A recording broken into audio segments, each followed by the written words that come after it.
just watched earlier stream pod. Today I'm going to with shaman tanking on here. See how that goes.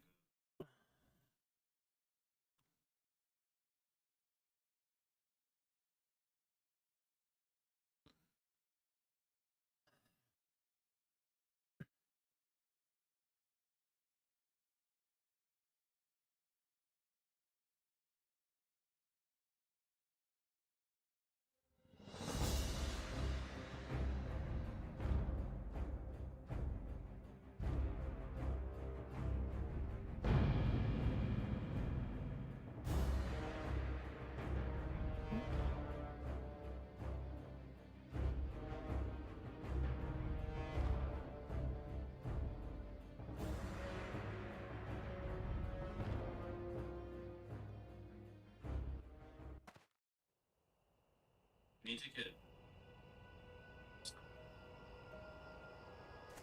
stream set up so I don't have to constantly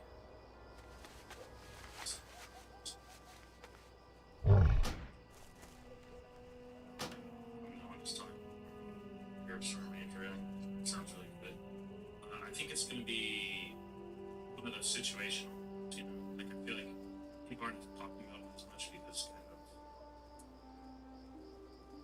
of its place.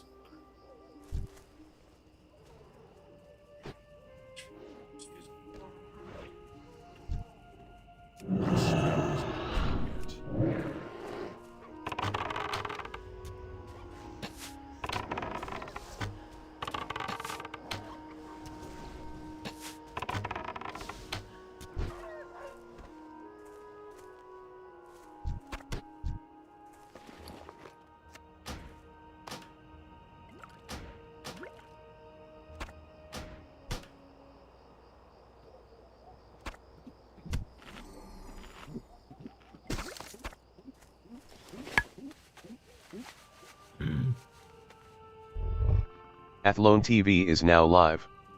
Streaming World of Warcraft, Vanilla WoW Classic Era Whitemane PvP/leveling. Damn right.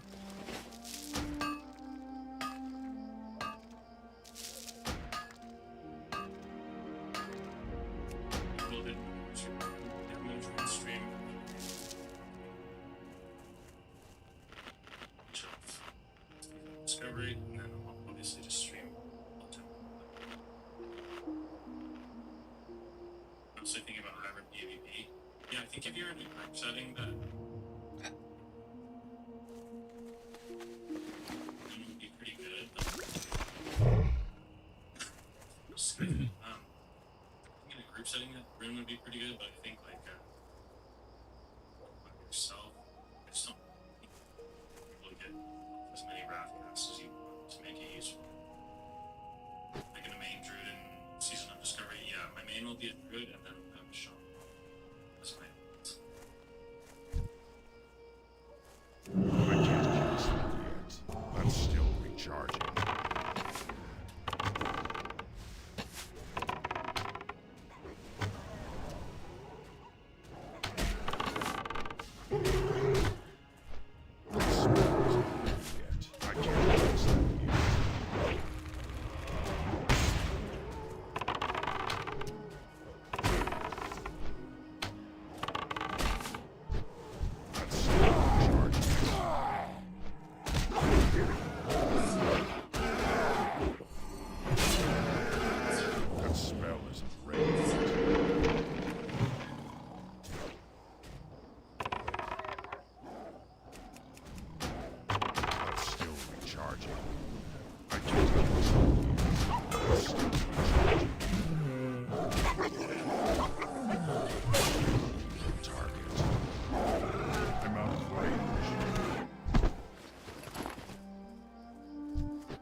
Double kill.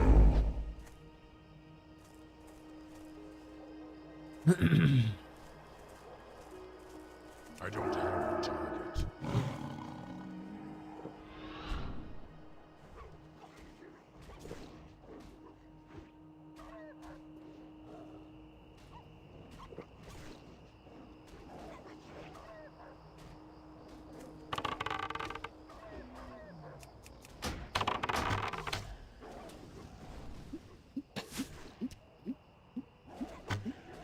I can't cast that yet.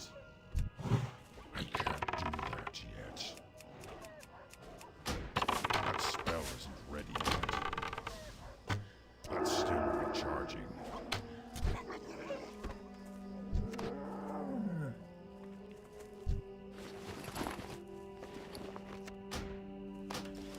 I need a target.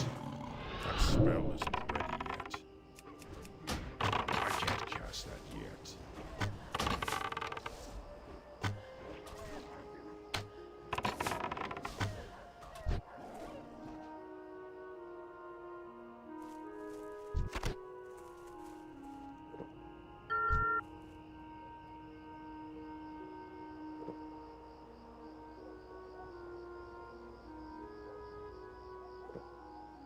I don't have a target. I don't have a target.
That spell isn't ready yet.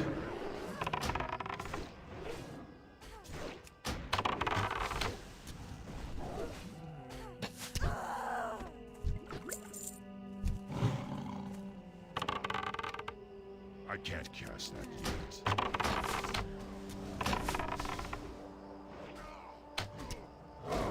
That spell isn't ready yet. I can't cast that. Charging. I can't cast that yet.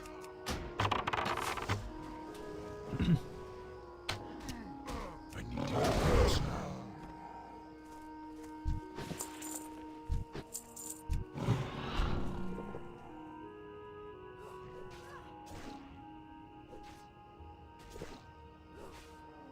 Hunter is so broken, man.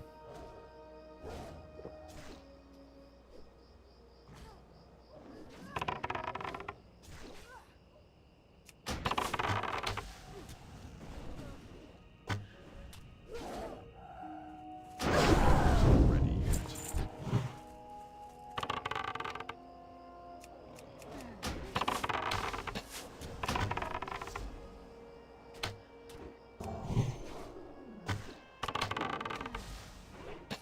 That's still recharging.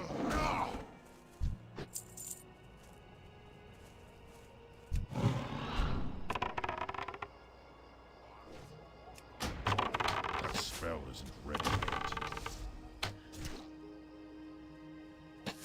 That's still recharging.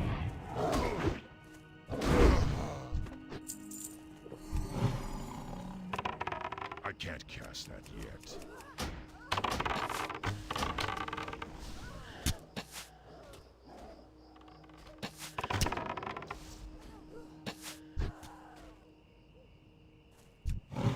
That spell isn't ready yet.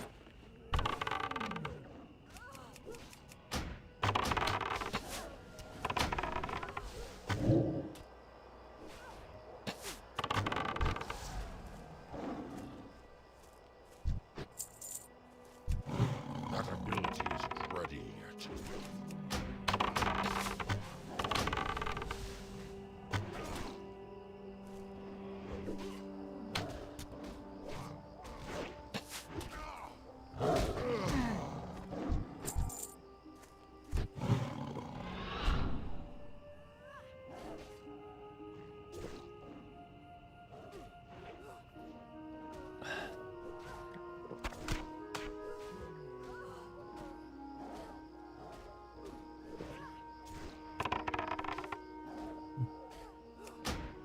I can't cast that yet.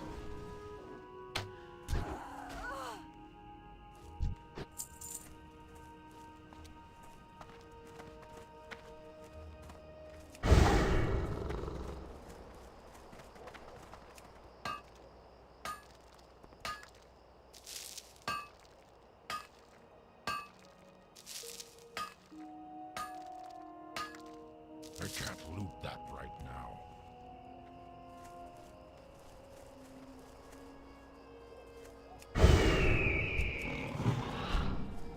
That's still recharging.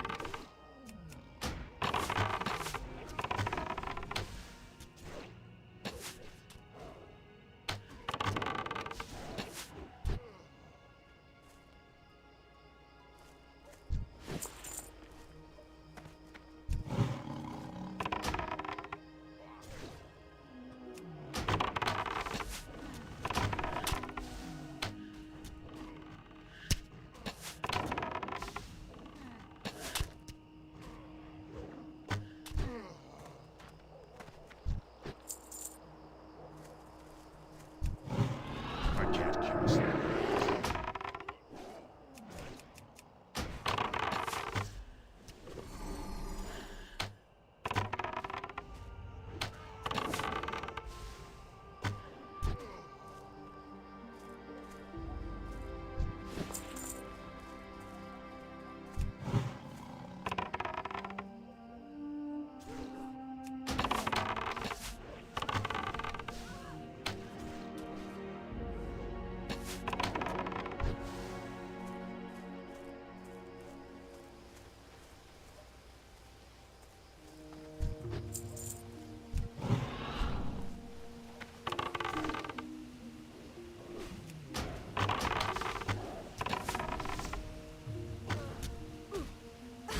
That spell isn't ready yet.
That spell isn't ready yet.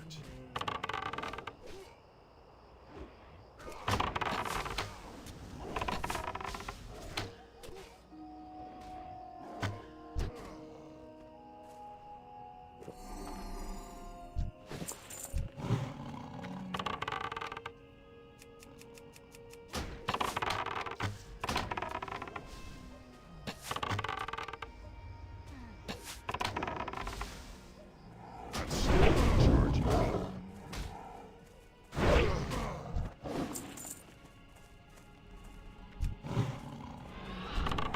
I can't cast that yet. That spell isn't ready yet. I can't cast that yet.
I burning? Oh.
I need to get closer.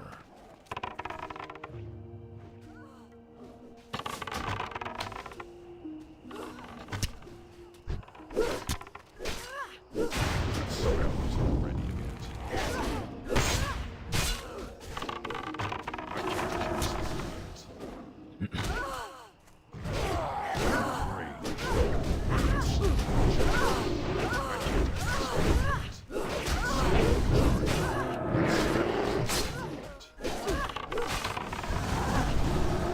cast it yet.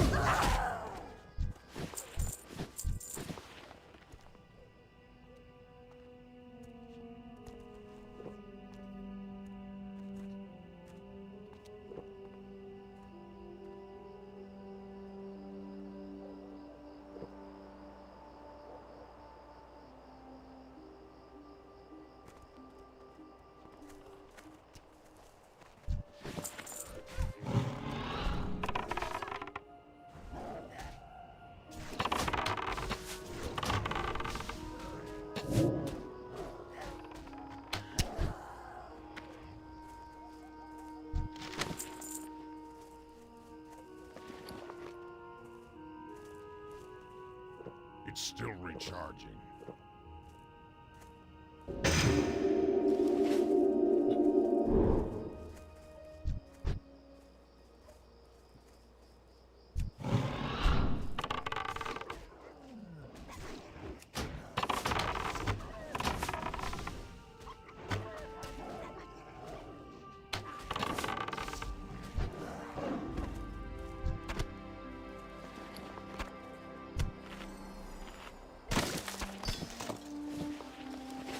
That's still recharging.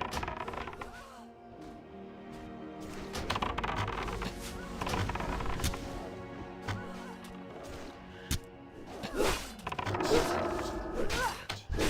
I can't cast that yet.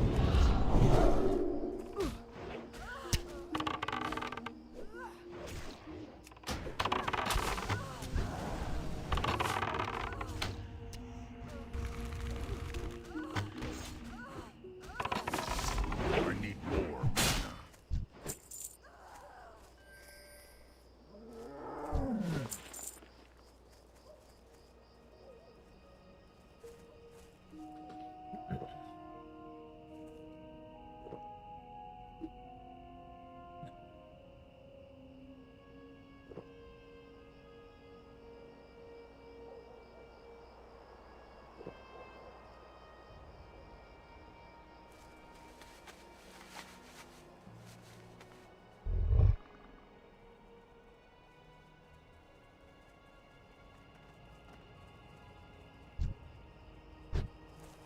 That spell isn't ready yet.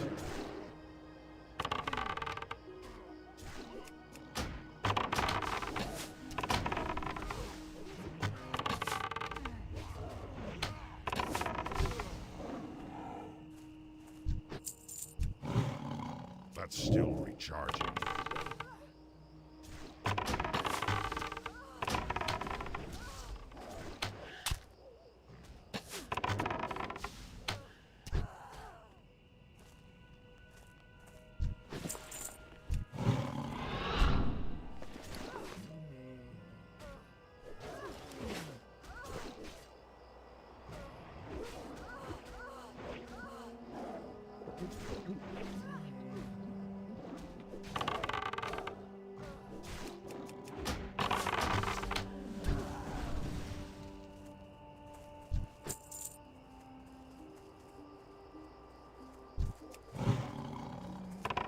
can't cast that yet.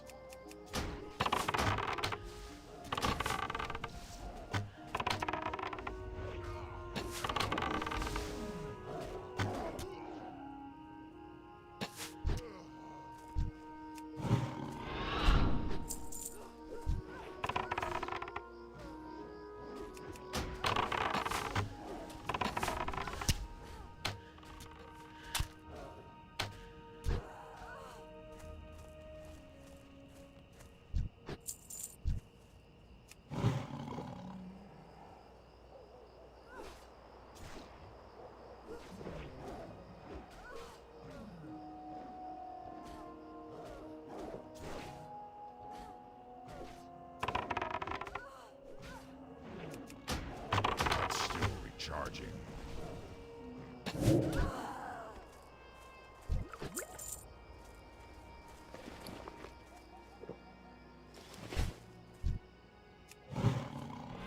That spell isn't ready yet.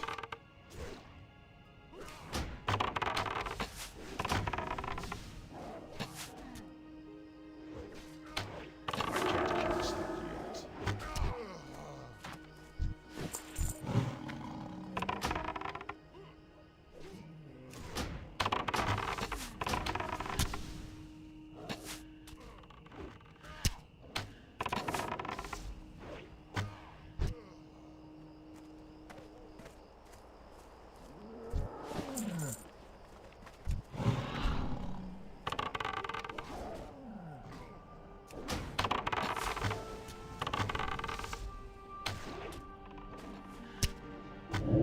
My mana is low. That spell isn't ready yet.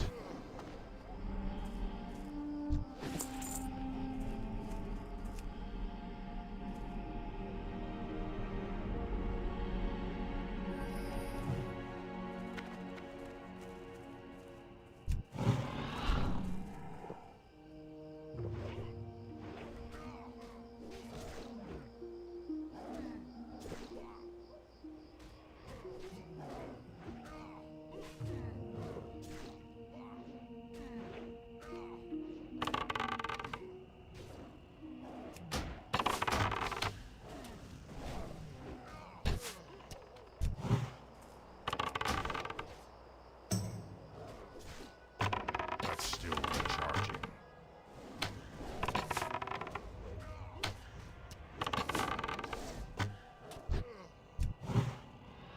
That spell isn't ready yet.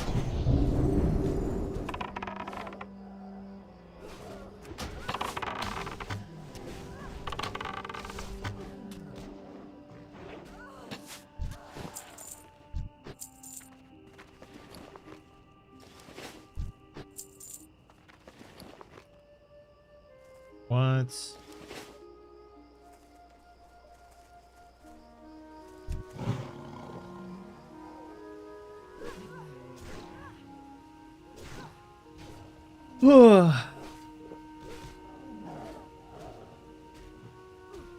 I can't cast that yet. That's still recharging.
That's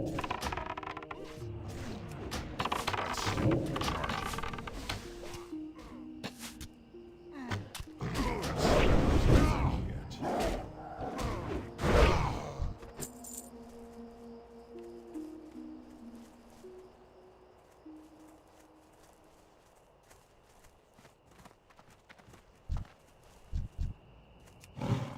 That spell isn't ready yet. That's still recharging.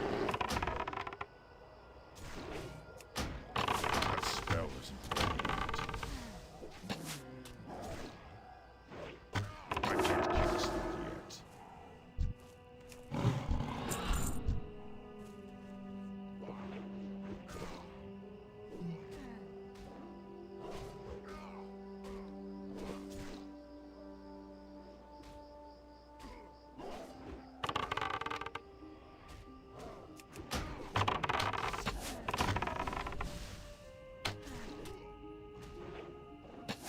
I need to target something first.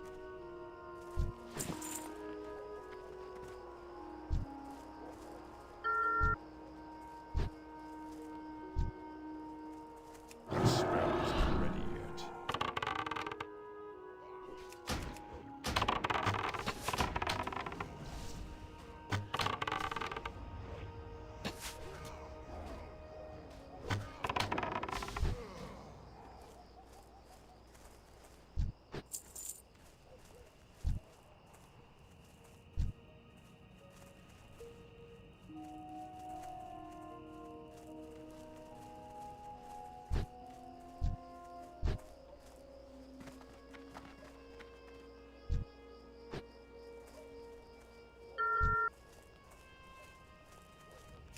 That's still recharging.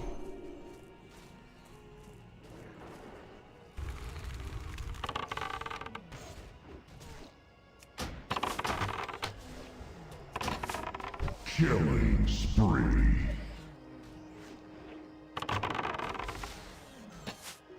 I can't cast that yet.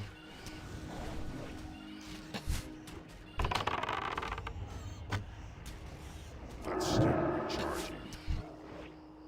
Not enough mana. Rampage.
Charging. I can't use that yet. It's still recharging. That spell isn't ready yet. It's still recharging.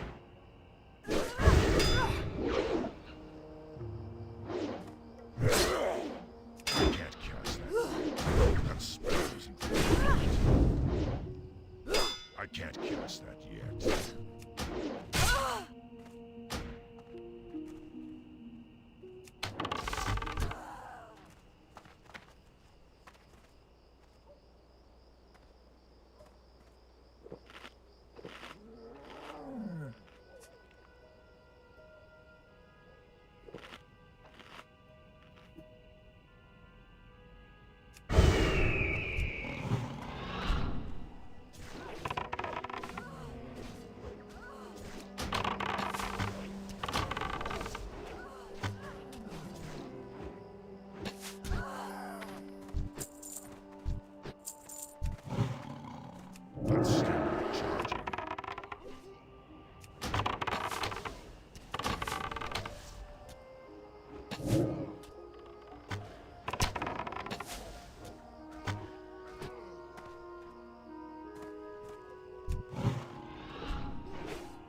That spell isn't ready yet.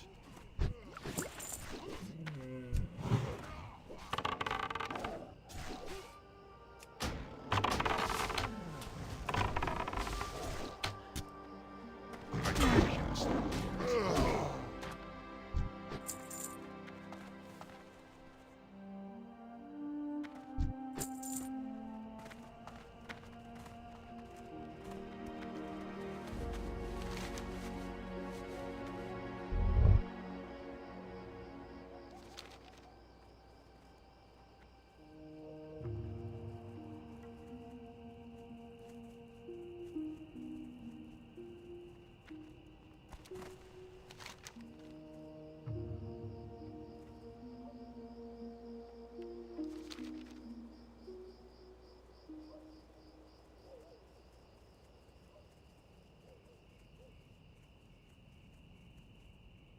So fucking tired. Trying all this shit. Fucking call it a day, bitch.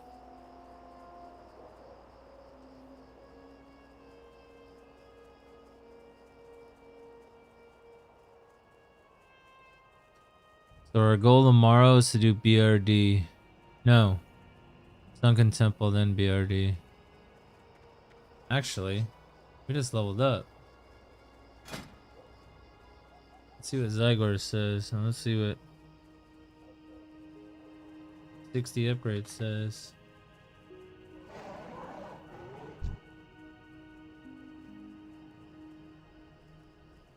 Bro, that's not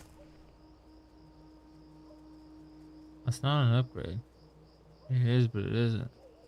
Did I really just fall in this fucking hole? God, man. Charging.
People eat bullshit.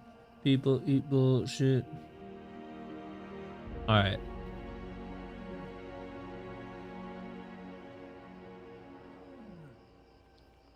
Let's view the upgrades. Golemance. Tattered leather hood. Improves your chance to hit by 1%?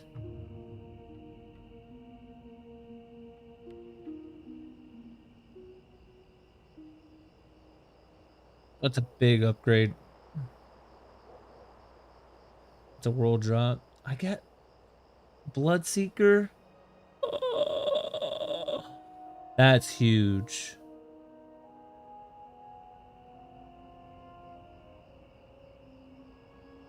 Bloodseeker versus Heartseeker. That's a big upgrade too.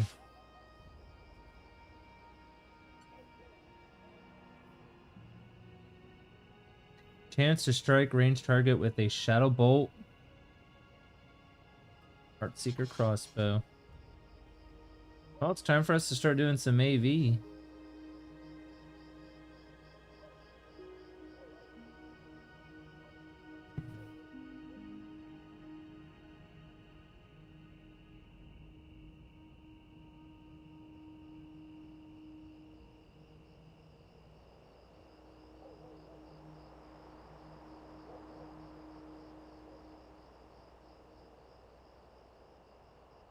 Oh, looks fucking cool.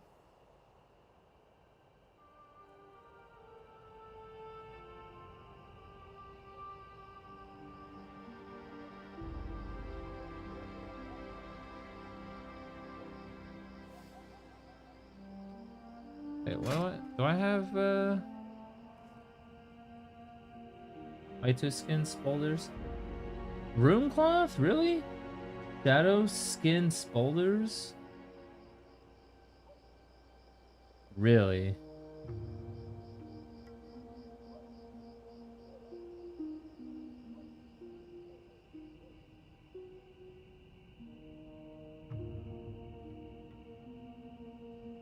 Oh, it's a quest.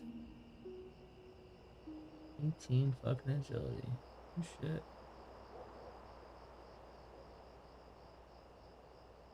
A very minimal upgrade.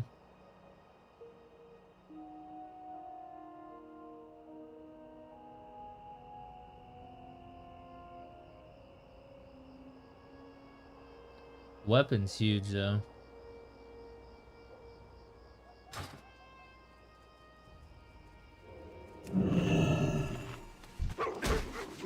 You fucking kidding me, man.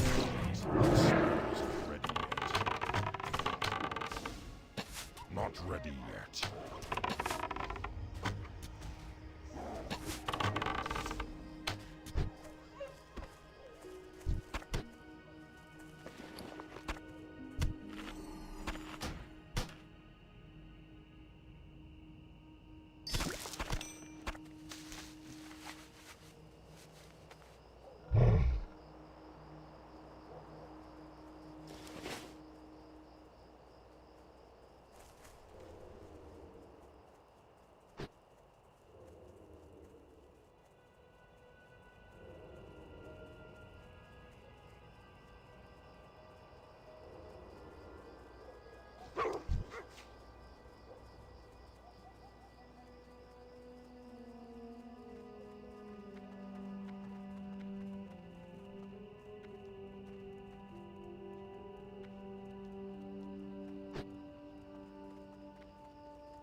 I need fucking arrows.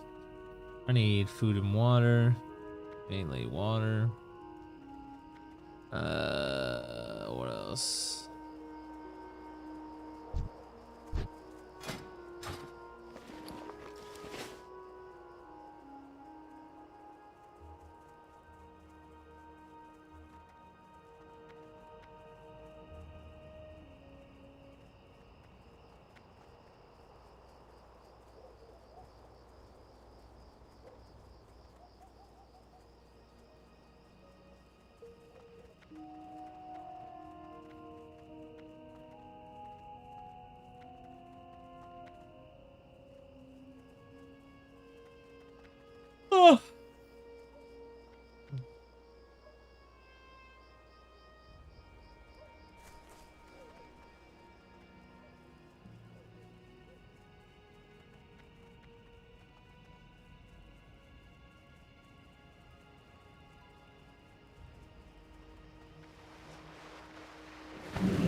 How do I get this trinket? It's in the hinterlands. I'm not leaving without this trinket. Job opening, guard captain of Reventusk village. All the arms. I have so many fucking quests. Oh, I can easily do this now.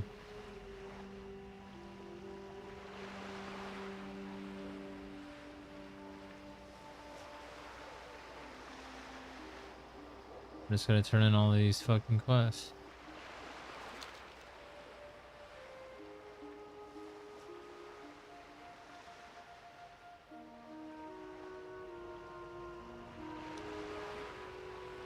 $51. Fires call to arms. Start.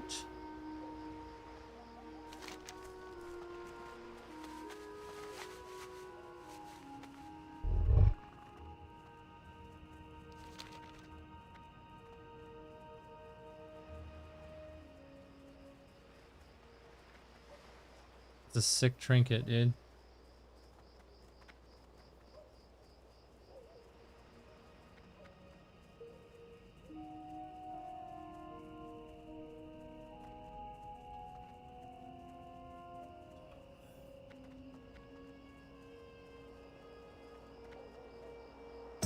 If it's broke, Slagtree can fix it. My tools. You found them. Oh, glorious day. Thank you, adventurer. Talk to me.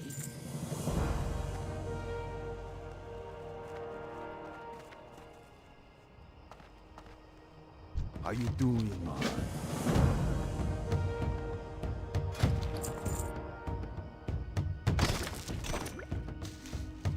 Ducky ducky. What's she looking for?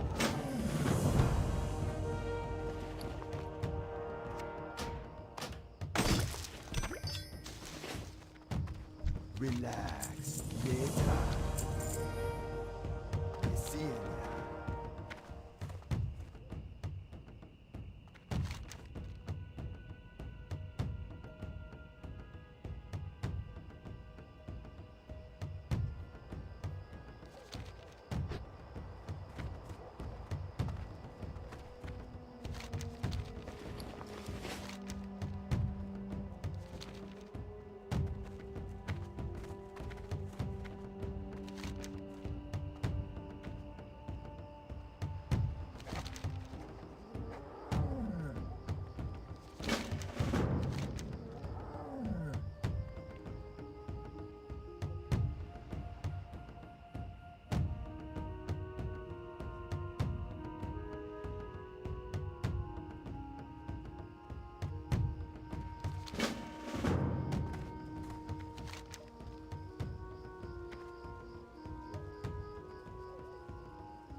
Look, Tom, can't you see I'm fishing here?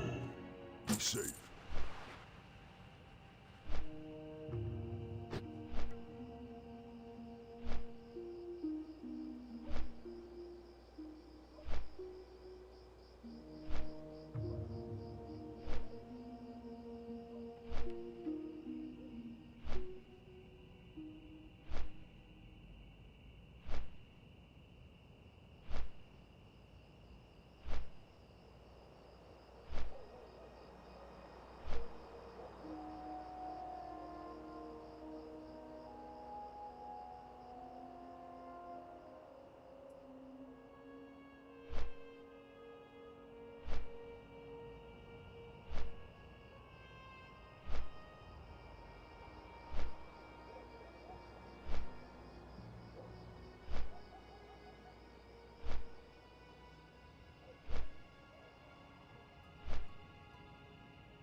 Alright, ladies and gentlemen, I'm going to make a quick TLDR video here. So I just got done doing like a 3-hour Pallycast with Talrain and Minnow. Poor Minnow had to talk kind of quietly because he didn't want to wake up his kids. Did a 3-hour video on the Paladin runes for Season of Discovery, like our thoughts and so forth and so on. Not going into like too horrifying, like, you know, nitty-gritty detail, like, you know, how you use it specifically against this class, but just like at a big picture thing. But obviously a lot was said, 3-hour video, you know. But while it's still fresh in my mind and while I'm uploading it, I just wanted to take a quick moment to TLDR it for you guys in case you don't want to listen to a 3-hour video on the subject. But I think you should, because you'll miss out on a fair bit of blah, blah, blah, blah. For one, we ended the video by talking about just how overpowered we think certain classes are going to be. So, for example, Pallycast with Talrain and Minnow. Poor Minnow had to talk kind of quietly because he didn't want to.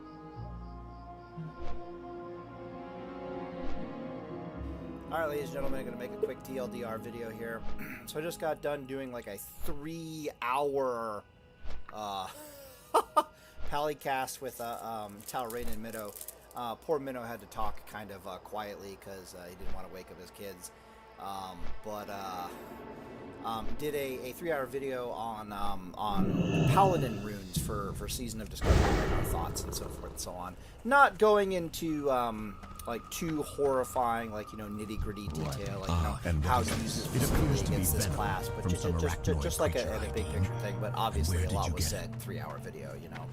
But while it's still fresh in my mind and while I'm uploading it, I just wanted to take a quick moment to TLDR it for you guys in case you don't want to listen to a 3-hour video on the subject. But I think you should, because you'll miss out on a fair bit of blah, blah, blah, blah, blah. For one, we ended the video by talking about just how overpowered we think certain classes are going to be. So, for example, Elemental Shamans obviously on everybody's hit list because they got a bit more burst. But the one thing that's absolutely terrifying is Shamans getting dual wield is actually insane if you don't know.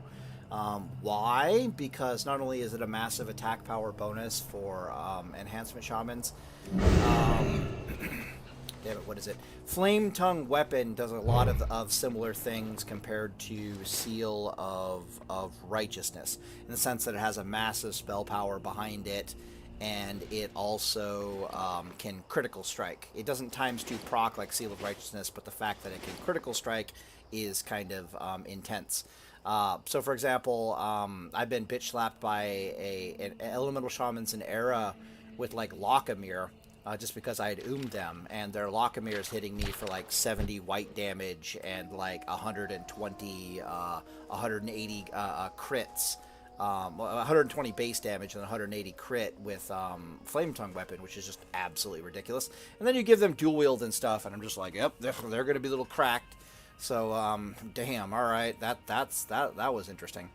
But let's get on to the Paladin things real fast. It's supposed to be a TLDR. All right, just talking runes.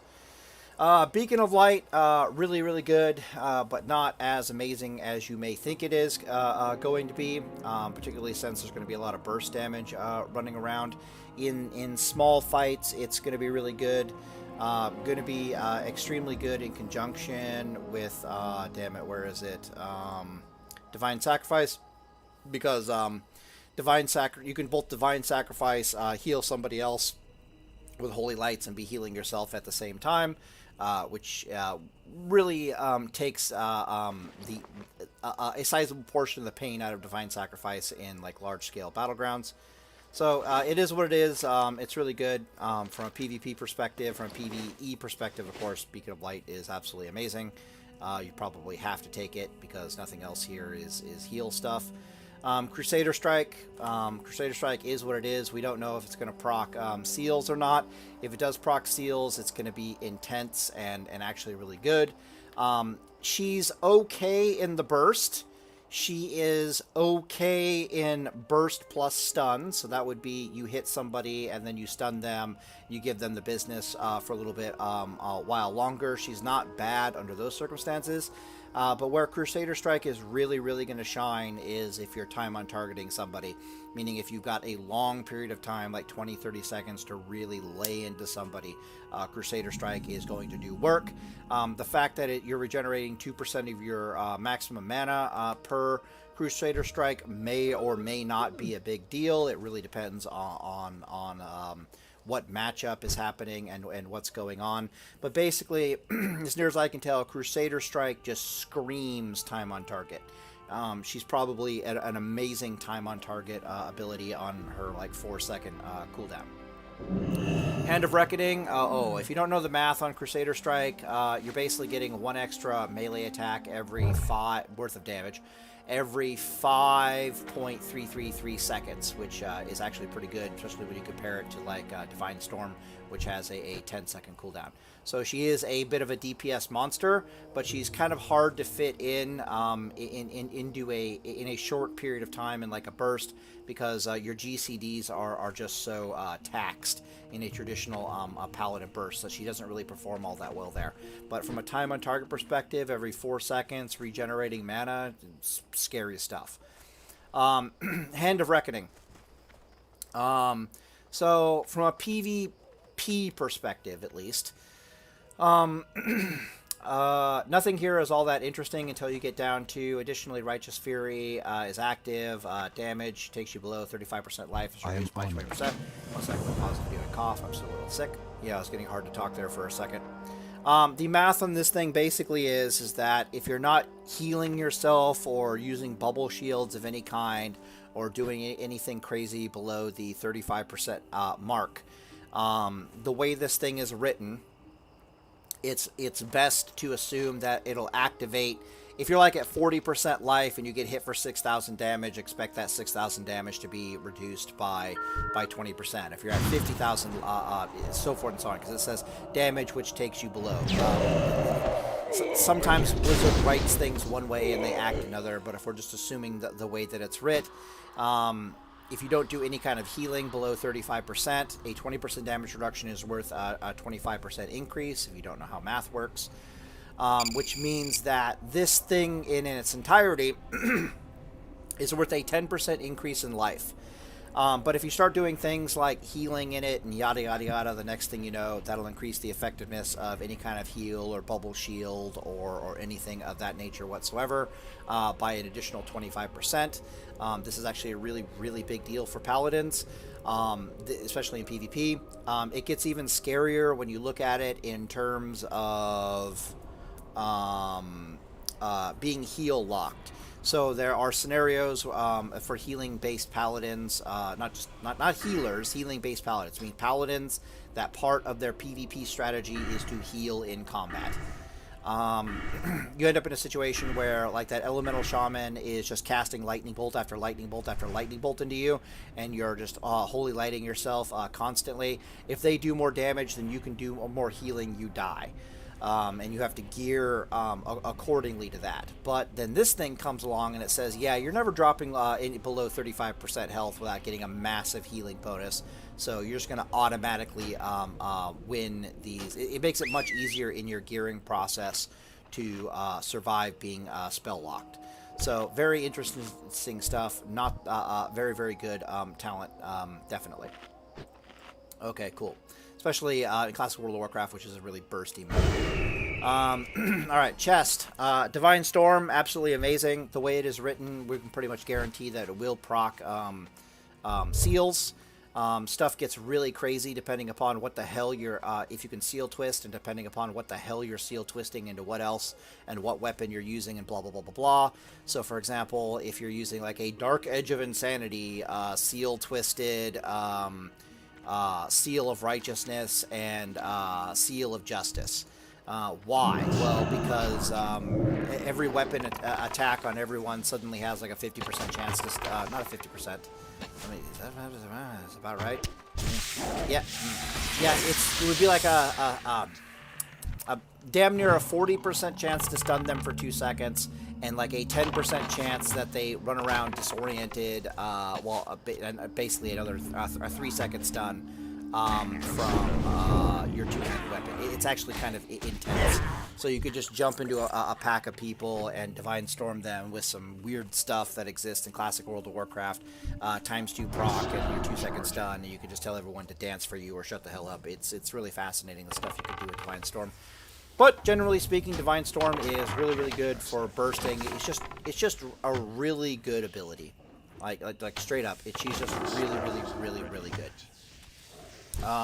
Horde of Lordaeron was very interesting because even though it's exclusive with Blessing of Might, it's not telling us that we can't stack this with other things. So you can have this thing in Kings, you can have this thing and Seal of, or you can have double Blessing on yourself, basically.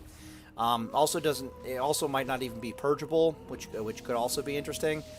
So there are some interesting elements where it's like you take Crusader Strike, but you don't take Divine Storm, and instead you take Horn of Lordaeron, and next thing you know, you've got Blessing of this and a Blessing of and this Horn of Lordaeron on at you at the same time. So you have Kings and Lordaeron, and just rolling with that. Not the worst thing in the world, but definitely having issues compared to the other stuff that you can take in this tree. Aegis, absolutely amazing. Especially when you start looking at it in terms of like, well, if I'm not taking Divine Storm, where's my damage coming from? And it's like, oh, well, Crusader Strike is still over there. Aegis actually is pretty intense. Believe it or not, block is not messing around in classic World of Warcraft, especially when you get into the higher levels, like in Nax gear and Era. Blocking for classes is a little insane. There's a lot of gear in the game that just says increased block value, increased block percent chance, blah, blah, blah. Especially in Nax, especially in AQ, and yada, yada, yada. Block does not screw around in classic World of Warcraft, so this thing actually has some legitimate use to it. But, not to mention the extra readout thing and everything. Very, very interesting. I'll just leave it at that. I'm not entirely sure if it's... You'd have to be a time on target build to use this 100%, and then the question is,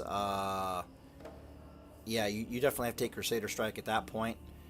Basically, if you're not taking Divine Storm, you got to take Crusader Strike. Seems to be the TLDR here. Otherwise, you're just sacrificing too much damage. So it'd be Aegis. Yeah, definitely that'd be a good time on target thing. Seal of Martyrdom is basically hot garbage. She's not bad for what she does, being like, multiple targets, dealing 30% additional weapon damage. The problem is it doesn't say that it's holy damage. She's opportunity costed against existing seals, against Divine Storm, against all the reflect damage you get from Aegis. How you doing? And then you might think that giving mana to your entire raid is really, really good until you realize it's a percentage of a percentage, and then you start doing the math on that. So, like, you hit something for 1,000 damage, and the next thing you know, it's like, cool, you take 100 damage in return, and then everybody in your raid gains a whopping 2 mana back. And you're like, congratulations, this thing might be the equivalent of giving everybody like 10 MP5. Like it's terrible. Now, if you can seal twist the damn thing, which they tested, and you couldn't seal twist the thing, but Blizzard said they would be open to it, now we might be talking. If you can seal twist this, now we might be talking. But if you can't seal twist it, it's like, yuck. But yeah, kind of sad, but it is what it is. So you talked about Aegis Divine Storm. We talked about this thing. Okay, last bit. TLDR. Avenger Shield, absolutely amazing. You probably have to wear a shield to use this damn thing, which can really mess with Reckoning and a bunch of other builds. But just being able to slow targets for 10 seconds and the fact that it does a lot of damage and it jumps between targets is actually pretty intense. And honestly, we're like, what the hell are you thinking, giving Paladins a slow in classic World of Warcraft? It's like, so it's kind of that good.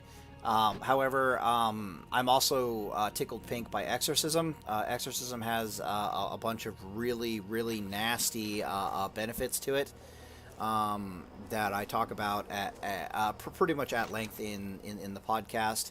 But just having extra chip damage that you could pump into people while you're doing stuff is really good. The fact that you don't have to switch over to a shield is absolutely amazing. Switching over to shield is not the worst thing in the world, though, because there's always a bunch of crazy offhands that really help Paladin a lot. But Exorcism, I'm torn. I'm like Exorcism, Avenger Shield. These are both absolutely amazing. I am painfully aware of the value of a slow on a paladin, but I'm also painfully aware of the value of just being able to pepper people to death at a 30-yard range, especially certain classes, and then the fact that it's got 100% additional critical strike chance. And I start having to ask myself questions like, well, when that damn warlock over there turns into a frickin' demon, do I get 100% critical strike chance on him now? If I don't, can I exorcism and Avenger Shield him anyways? Because that would be kind of cool. And then, of course, if you have Avenger Shield and you're fighting like a warlock, you can, both exorcism and Avenger Shield the pet down as well. So it's very interesting. Inspiration Exemplar. We don't quite know how this thing works. It could be amazing or it could be hot garbage. She is in her own category, basically as a healer, as a battle healer paladin, like BGs and whatnot. You basically have to choose between like Divine Sacrifice and Exemplar. We already talked about how Divine Sacrifice and the other healing thing synergize extremely well together. Damn it, what is it? Beacon of Light. Those two go together like peas in a pod. However, being a walking tremor totem that we think pulses basically every 3 seconds is absolutely intense and terrifying, and it might be absolutely amazing. If this thing affects you as well and it removes fears, then the next thing we know, we have to have a weird conversation between Avenger Shield, Exorcism, and Inspiration Exemplar for the purposes of putting warlocks where they belong. If that makes any sense. Like, warlocks and even warriors really rely on fear against paladins, like, a lot. You wouldn't think they would, but damn they do, because they need to get those bandages in and stuff like that. So very interesting. Very interesting. Divine Sacrifice, absolutely amazing. 30% all damage redirected to you, but it leaves you with 20% life. The fact that the fact that it lasts 10 seconds doesn't really matter. But the fact that it also empowers you for 10 seconds, I would like to see the empowerment last longer. 10 seconds is way too short of a time. I prefer it would be like 20 seconds. It's just one of these two as a healing paladin. Like pick one. Like, there's not really much to say about it. It is what it is. Rebuke. I know a lot of people are really excited for Rebuke. From a PvP perspective, what Rebuke is basically going to do is this. Where once you could only get one, it basically gives you an extra auto attack. So it's like that caster over there is trying to do X thing that you don't want them to do, whether that's fear you, sheep you,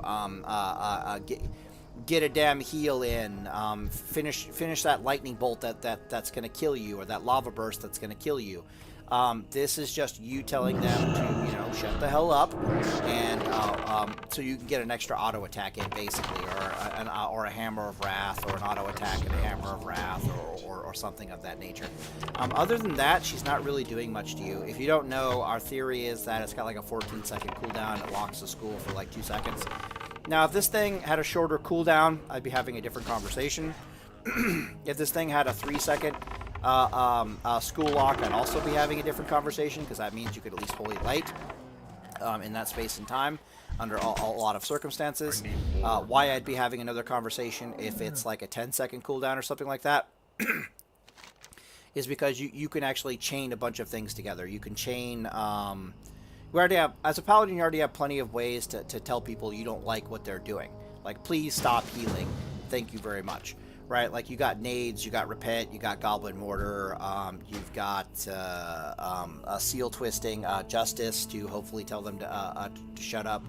And if you could rebuke somebody and then chain a bunch of stuff together and then rebuke them again, then that would be amazing. But yeah, at a 14-second cooldown, there's no way you're going to be able to do that, so it might not be that good. And I think that's it. That's pretty much the TLDR on it.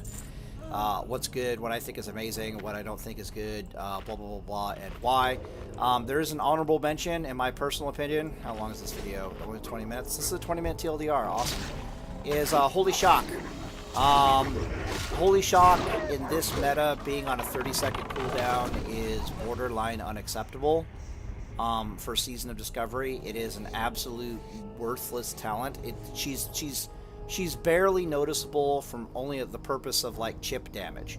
So, for example, if you want to use Exorcism and the whole reason why you'd use Exorcism on a deep holy build would be to try to pepper people to death and kill them through chip damage, which is perfectly viable as a paladin.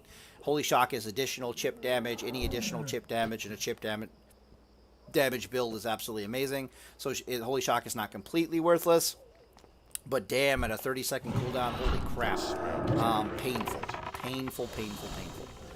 The other thing that's super painful is the fact that Holy Shield only has 4 charges. It's like, yeah, we get access to a rune that increases our block chance by 30%, which is really impressive. But Holy Shield still is on a 10-second cooldown with only 4 charges, unlike in TVC where you get Beckett and get 8 charges.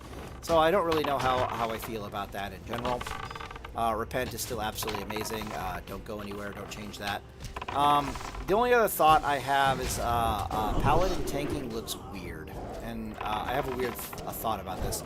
You might not like what I'm about to say, but let me just say it real fast. Hand of Reckoning in PvE giving us like a taunt. And then with increasing our 30% block chance with a shield. All the bonuses we're getting to be able to tank, I think still makes us a significantly inferior tank to like a warrior. Because I'll sit back and I ask myself, okay, what the hell does Paladin have that a warrior doesn't? And the answer is not really anything. But then I reverse the question. I'm like, what do warriors have that Paladins don't? And I was like, warriors have multiple taunts. They got 3 damn taunts. So in case something goes wrong with one taunt, they just use another taunt. They have a number of emergency use buttons, like they got Last Stand. They've got, what's the other one? Shield Wall, for example. You can't really say the same thing about Bubble. Like, Bubble's not going to work like that. Bop's not going to work like that. That's for damn sure. We theoretically have Lay on Hands, but at the same time, it's like, okay, so I like LOH myself, and that's my emergency, like an hour-long cooldown emergency, like what the hell? And the other, probably the most damning thing of all is HP pools. So, warriors just, you can correct me if I'm wrong, but warriors just by existing and looking pretty at level 60 have something stupid like 1,000 more HP than a paladin does. And we don't really have anything. That ability of I take less damage when I drop below 35% life doesn't really compensate for the fact that warriors have a ton of HP and some emergency on use cooldowns. Now, I could be wrong, because when I examine what tanks look like in TBC, they have about as much as paladins were raid tanks in TBC, and they have about as much in TBC as they're giving paladins in Season of Discovery. It looks a little different, but because you don't have 8 charges on Holy Shield, but they're giving us similar stuff. So I could be completely wrong about it, but I'm just looking at it and I'm like, why the hell would anybody want a paladin tank over a warrior tank, even under these conditions? But anyways, I'm going to end the video here, and Deus Vult, boys. Am I going to end the video?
I need a target.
Yeah.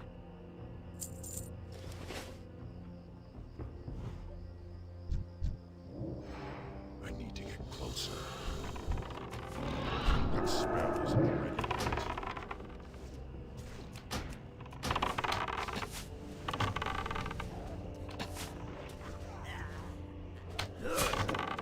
I can't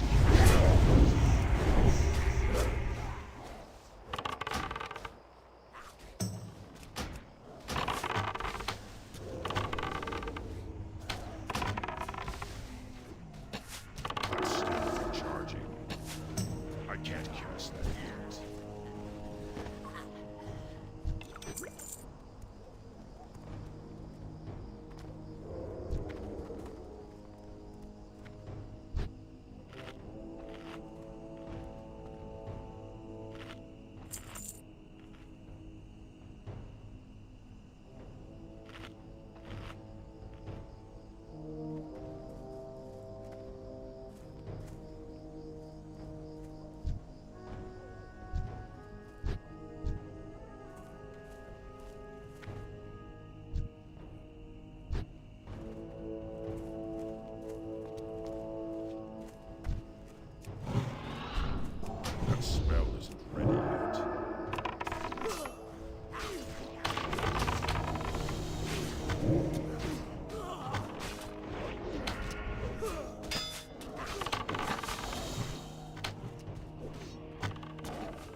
ready yet.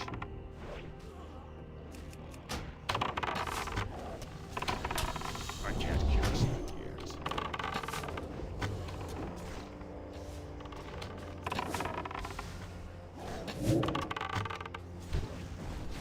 I need more mana.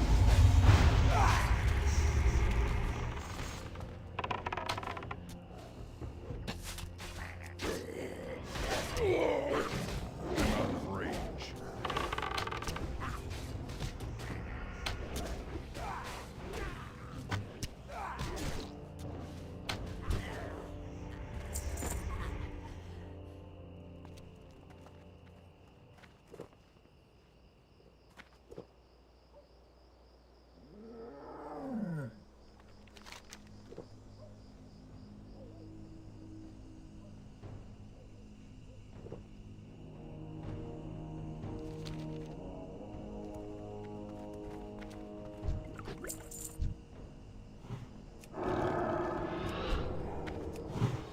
Let's start recharging.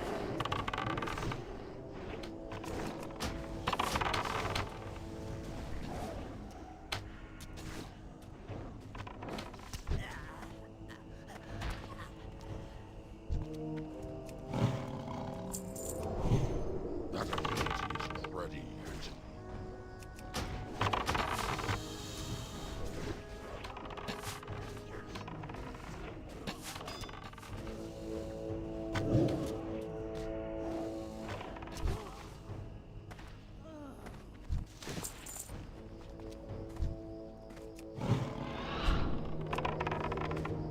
That spell isn't ready yet.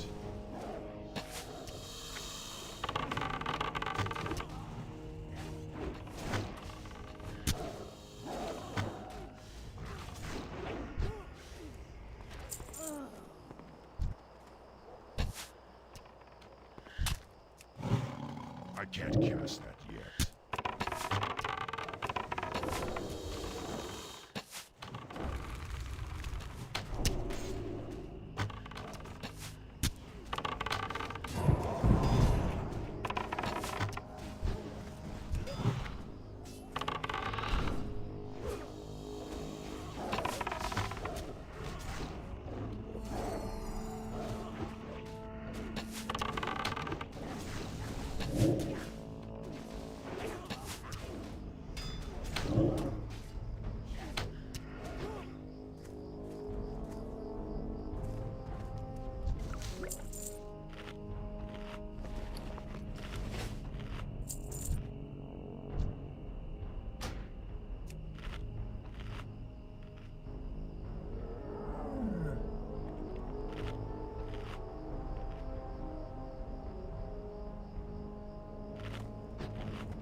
That spell isn't ready yet.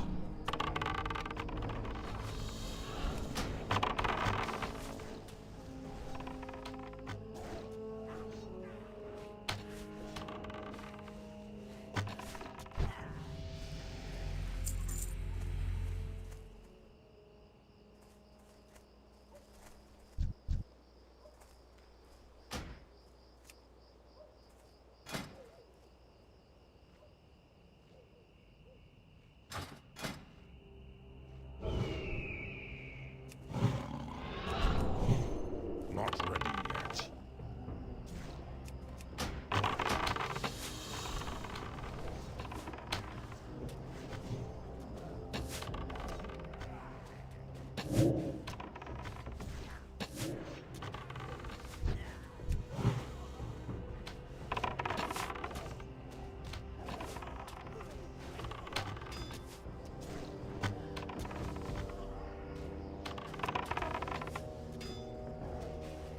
My mana is low.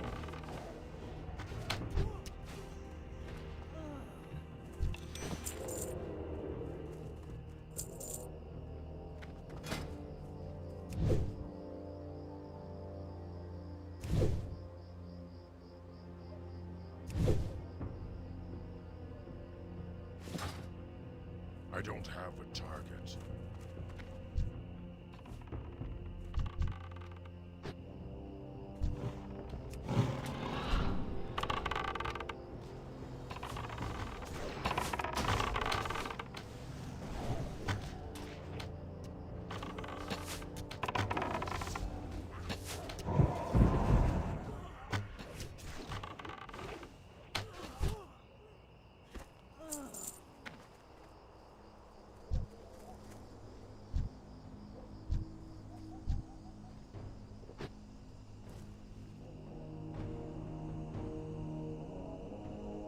Taking too long.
I don't feel like fucking getting it, dude.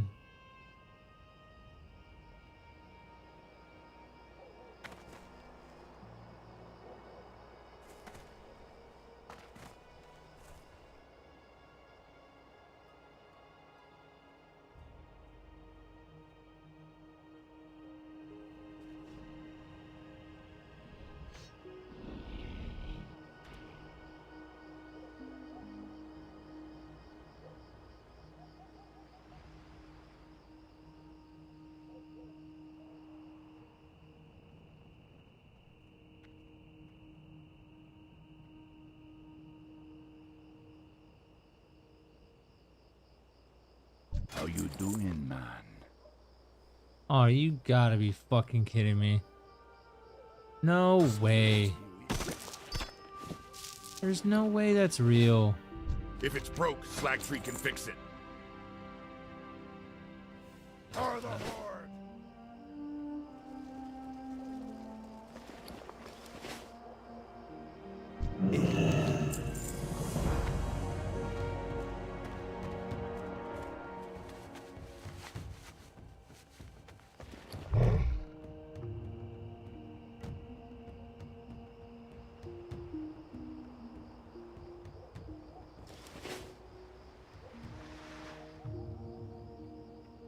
What be on your mind? Be seeing ya. Be seeing ya. You scared the fish away. What do you want?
lie to you?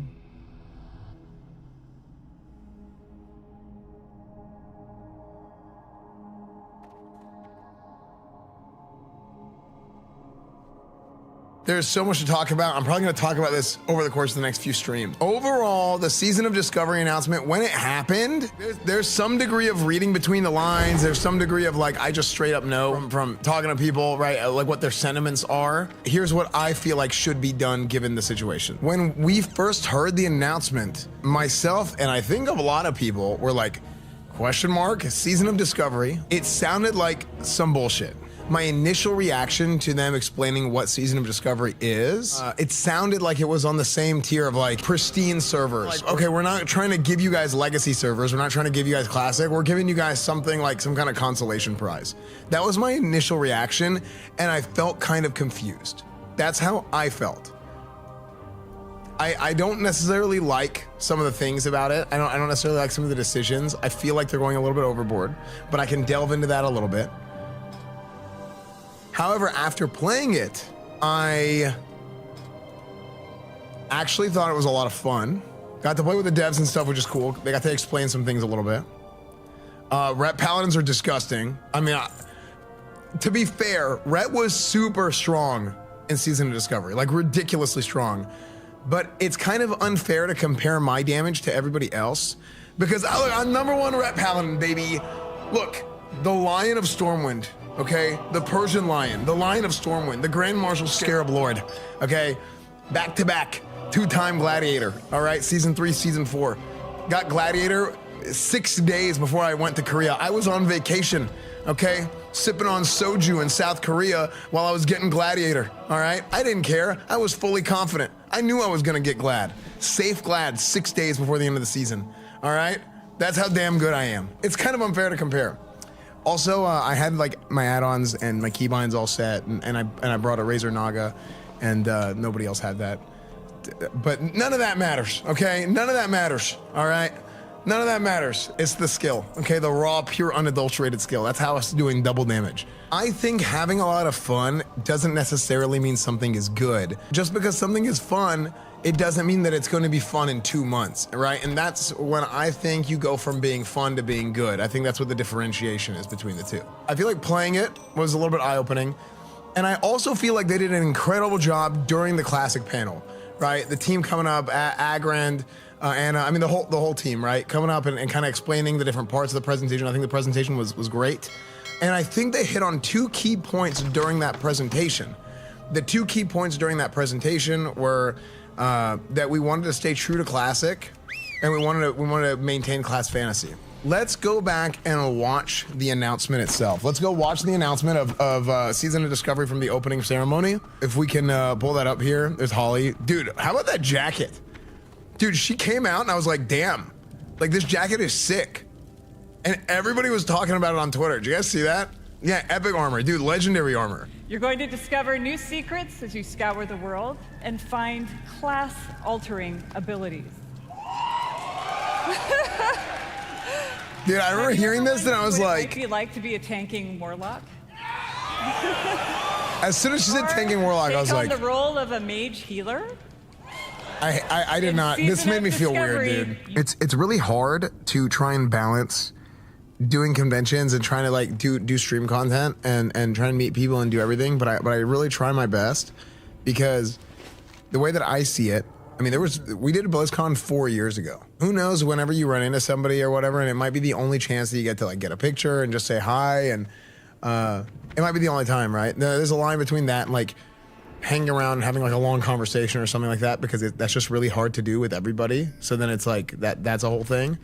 But at the very least, I always try my best, unless I have to go do something and I'm running late. I always try to like make time to meet with people, because it might be the only chance, you know? So whenever she gave this announcement, whenever Holly gave this announcement, I felt very conflicted, because there are some things about this that don't feel natural to me. I naturally do not like the idea of mage healers. I naturally do not like the idea of rogue tanks and warlock tanks and all these different things, because of a certain point of emphasis that they had in their presentation later on, which we can look at. And I'm just gonna pull up the slide, actually, but it's class fantasy. I understand how you can explain that a mage. I get how you can explain that a mage is healing. I understand how you can explain that. I understand how you can explain that a warlock is tanking. I get how you're trying to do the gymnastics to figure that out. I just feel like a big point of what classic WoW is. Let me pull up the slide real quick. You see this slide? I was talking to Tim Jones, one of the leads on classic. I was talking to Tim Jones about this. Literally, they put this in the slide. That's why I started laughing so hard, because I was like, the big thing right now, I said some warriors are worried about is that they're gonna get nerfed because they're so strong in classic. And he laughed and he was like, really? It's funny. And he's like, that's funny you say that. And that's like all he said. It was just like, his reaction was just like funny. Now, I don't think they're going to actually nerf warriors, but the fact that they like recognize that warriors have like this crazy scaling in vanilla that wasn't really apparent 15 years ago, 20 years ago, is kind of funny. The night you did the VR zombie game, you said this too. Yeah, like, interesting that they mentioned that, because like I think he laughed because he knew what was in the presentation, and like I said the same thing. Here's the big thing. Is I am focusing in on really these two key points. Focus on class fantasy and staying true to classic. And I do think it's very important that these two are key, because I feel like that's what you have in vanilla WoW and in Burning Crusade, and it starts what your class does. It is like you are a paladin and you do paladin things, okay? You do paladin things and you are a paladin. And when you play a paladin, you feel like a paladin. When you play a rogue, you do rogue things and you feel like a rogue. When you play a mage, you do mage things, you feel like a mage. That class fantasy is very, very, very important.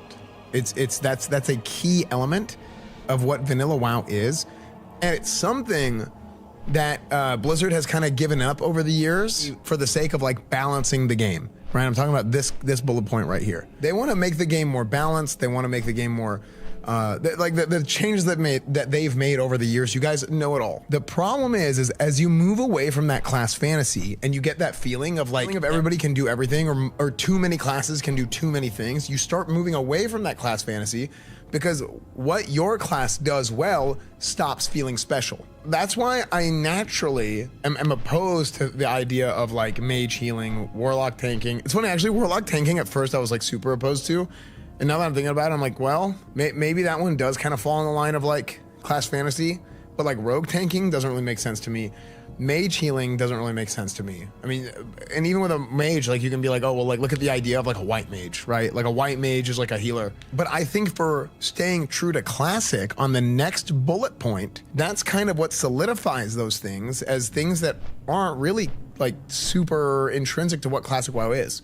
Now I could be wrong and these things could be fun and fine. I feel like the game kind of starts to unravel a little bit, you know, where all of a sudden everybody is really, really strong. Everybody is really powerful. There's too many different people that can do too many different things, which requires you to basically like do things with less people and to have less people or less variety in not only what classes you play with, but also less variety in who you play with. Like for a paladin can tank, heal, DPS. A druid can tank, heal, DPS. In my opinion, a shaman should be able to like off tank and tank 5-mans, heal, and DPS. I think a shaman being a main tank for a raid would be sick, but I think a shaman tank should be at the same level of like maybe slightly better than what a prop paladin tank was, or maybe at the same level of what a prop paladin tank was, but more streamlined in a season of discovery. And you can actually shaman tank, but it's really hard in vanilla. Like you can tank 5-mans and stuff like that. But I feel like that's kind of the level that you should be at. I think when they're referring to 60s, here's the thing. People keep saying we want a Classic Plus, this isn't Classic Plus. In my opinion, you're right. This is not Classic Plus. This is Classic Plus Beta. And what they're trying to do is they're trying to throw a bunch of stuff at the wall and see what sticks. They're trying to throw everything at the wall and see what people like. They're literally testing. And you know what kind of proved that? And I think it was when Agrind went up there. Somebody went up there and was talking about how they drew inspiration from the Classic Beta. Yeah, inspired by WoW Classic Beta. Now, I saw this, and if you guys were watching my BlizzCon stream, I talked about this in between the panels, where I was like, you know what? They're talking about periodically increasing the level, and there's no beta. They're like, guys, season of discovery is here. No beta. We're going right into it. It's coming in 3 weeks, 4 weeks, whatever it is, right? What does that sound like? That sounds like the announcement of every beta they've ever had. Like, that's what season of discovery is.